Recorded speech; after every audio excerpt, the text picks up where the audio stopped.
অসাম্প্রদায়িক চেতনা ও সাম্যের কবি কাজী নজরুল ইসলাম। নজরুল তাই সবসময় প্রাসঙ্গিক।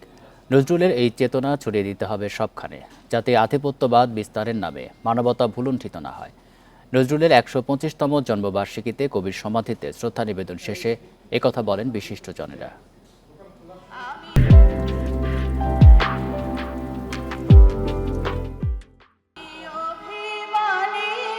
চেতনার কবি, বিদ্রোহের কবি, সাম্যের কবি কাজী নজরুল ইসলাম ১২৫তম জন্মবার্ষিকীতে শনিবার ভোর থেকে কবির সমাধিতে শ্রদ্ধা নিবেদন করতে জড়ো হতে থাকে বিভিন্ন সামাজিক, সাংস্কৃতিক ও রাজনৈতিক সংগঠন।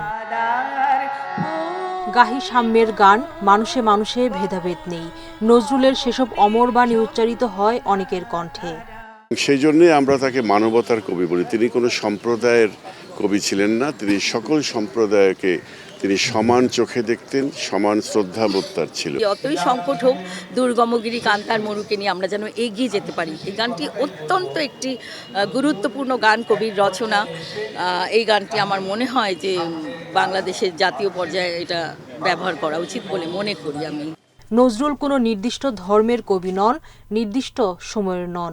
আমরা তখনই বলতে পারবো যে নজরুলকে আমরা সর্বান্তকরণে ধারণ করছি যখন আমরা দেখব জাতীয় জীবনে আমরা সামগ্রিকভাবে অসাম্প্রদায়িকতাকে প্রতিষ্ঠিত করতে পেরেছি।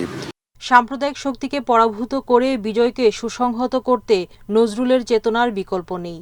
সাম্প্রদায়িকতার বীজ বৃক্ষকে সমূলে উৎপাদিত করে অসাম্প্রদায়িক বাংলাদেশ গড়ব, এবং সেটাই হবে নজরুলের প্রতি আমাদের শ্রদ্ধাঞ্জলি নিবেদনের সার্থকতা।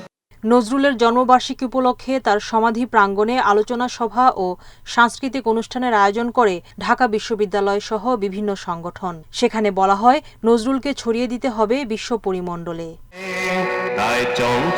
সুলতানা জাহান, ইন্ডিপেন্ডেন্ট নিউজ, ঢাকা।